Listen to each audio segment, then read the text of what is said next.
ఆకా మావై ఆషాఢం, కార్తీకం, మాఘం, వైశాఖం ఈ నాలుగిట్లో తెలుగు సంవత్సరాది ప్రకారంగా చూస్తే కార్తీక మాసం తర్వాత మళ్ళీ అంత ప్రాముఖ్యత కలిగిన మాసం మాఘమాసం. ఈ మాసంలో అనేక పండుగలు వస్తాయి.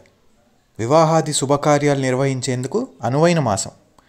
ఈ మాఘమాసం ఎందుకంత ప్రత్యేకమైనదో ఒక్కసారి చూద్దాం. అఘము అనే పదానికి సంస్కృతంలో పాపము అని అర్థం. మాఘము అంటే పాపాలను నశింపజేసేది అని అర్థం. అందుకే మనకున్న మాసాలలో మాఘమాసం ప్రత్యేక విశిష్టతను సంతరించుకుంది. మాఘ విశిష్టతను గురించి ఈ మాసంలో ముఖ్యంగా సూర్యుడు మకర రాశిలోకి ప్రవేశించినప్పటి నుంచి ఉదయకాలపు స్నానాలు చేయడం ఓ వ్రతంగా ఉంది. మాఘమాసంలో ఎవరికి వారు వీలున్నంతలో నది, చెరువు, మడుగు, కొలను, బావి, చివరకు చిన్న నీటి పడియలోనైనా సరే స్నానం చేస్తే ప్రయాగలో స్నానం చేసినంత పుణ్యఫలం అబ్బుతుంది. చలికి భయపడక ఉదయాన్నే నది స్నానం చేయడం సర్వోత్తమం.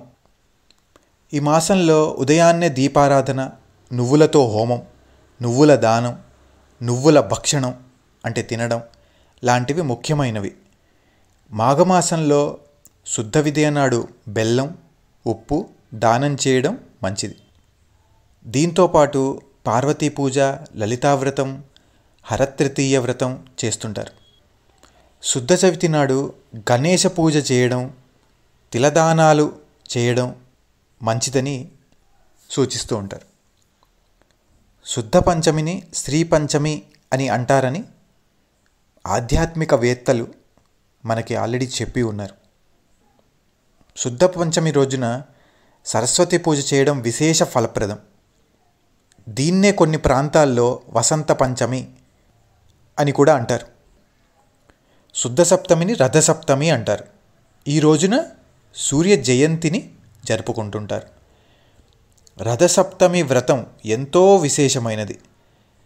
అష్టమి నాడు భీష్మాష్టమి చేస్తారు. భీష్ముడికి తర్పణాలు విడవటం ఆనాటి ప్రధాన అంశం. తర్వాత వచ్చే ఏకాదశికి జయ ఏకాదశి అని పేరు. దీన్నే భీష్మ ఏకాదశి వ్రతం అని కూడా చెబుతూ ఉంటారు. భీష్మ ఏకాదశి నాడే లక్ష్మీ నరసింహస్వామి వారి కళ్యాణం కూడా జరుపుతూ ఉంటారు. ఇకపోతే మాఘ పూర్ణిమకు మరింత విశిష్టత ఉంది. ఈ రోజున కాళహస్తిలో స్వర్ణముఖి నదిలో స్నానం చేయడం, ప్రయాగ త్రివేణి సంగమంలో స్నానం చేయడం విశేష ఫలప్రదం. సతీదేవి జన్మించిన తిథిగా మాఘ పూర్ణిమను చెబుతారు. మాఘమాసంలో వచ్చే కృష్ణపాడ్యమి నాడు సౌభాగ్యప్రాప్తి వ్రతం చేస్తారు. కృష్ణ సప్తమి నాడు సర్వాప్త సప్తమి వ్రతం, సూర్యవ్రతాలు చేస్తూ ఉంటారు. కృష్ణ ఏకాదశిని విజయ ఏకాదశి అని రామసేతు నిర్మాణం పూర్తయిన రోజున గుర్తు చేసే తిథిగా చెబుతూ ఉంటారు. బ్రాహ్మణులకి ఆవు పాలు దానం, దక్షిణ దానం లేదా భోజనం పెట్టి బట్టలు పెట్టడం లాంటివి చేయడం ఎంతో మంచిదని సూచిస్తున్నారు. సూర్యభగవానుని ఆరాధించడం, సూర్య స్తోత్రాలు, సూర్యాష్టకం, ఆదిత్య హృదయం ఇలాంటివి పారాయణ చేయడం లేదా వినడం లేదా వినిపించడం ఎంతో మంచిదని పెద్దలు చెప్తుంటారు.